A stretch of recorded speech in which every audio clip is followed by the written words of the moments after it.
Let's now talk about a leader in the eye of a storm, one that he triggered himself.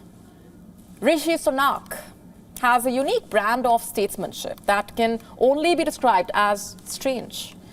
And in his desperate zeal to woo voters, Sunak managed to stir up a political storm. How, you ask?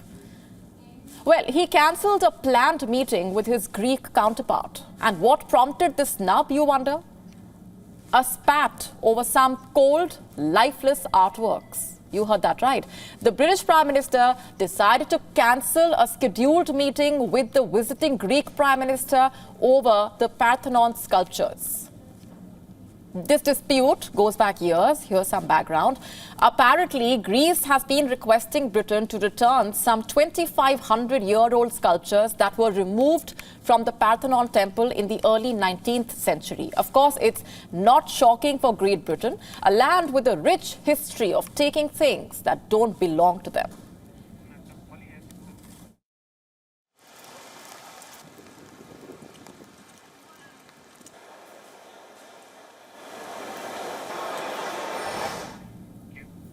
Now, in this case, these ancient Greek sculptures were taken by a British diplomat, Lord Elgin Marbles, when he used to serve as the ambassador to the Ottoman Empire.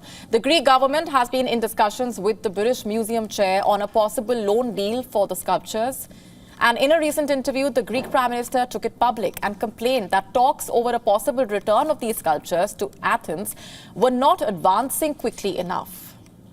He described the continued presence of the sculptures in the British Museum like cutting the Mona Lisa in half, quote unquote. This statement by the Greek Prime Minister reportedly irritated Rishi Sunak, and that is why he cancelled the meeting at the last moment. Earlier, a spokesperson for the British Prime Minister had said that there were no plans to return these sculptures. And when asked about the Greek Prime Minister's statement, Sunak's office downplayed it. Of course, they called Britain's ties with Greece hugely important and said that the two countries needed to work together on global challenges. It's true that a 1963 Act of Parliament stops the British Museum from permanently handing back the sculptures. And Sunak's government has said that it will not change the law. So after Sunak's snub, the Deputy British Prime Minister, Oliver Dowden, was made available to meet the Greek Prime Minister. But obviously, that offer by 10 Downing Street was turned down by the Greek Prime Minister. And Rishi Sunak's last-minute cancellation had naturally left the Greek Prime Minister annoyed. But on Wednesday, the Greek Prime Minister struck a calmer note. He assured that the row over the sculptures will not affect the relationship between the two countries, describing the entire episode as unfortunate. He said, and I'm quoting, "I think that it will not affect the Greek-British relations in the long term. It's a relationship with historical depths." So was Rishi Sunak's move, after all, a bit of an overreaction? At least the Labour Party thinks so. They are calling it an unnecessary, foolish and short-sighted snub to one of Britain's few friends in Europe.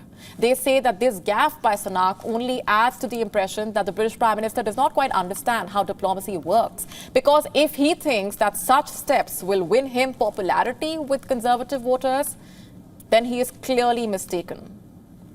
A Labour spokesperson said, and I'm quoting, "If the Prime Minister is not able to meet with a European ally with whom Britain has important economic ties, this is further proof he is not able to provide the serious economic leadership our country requires."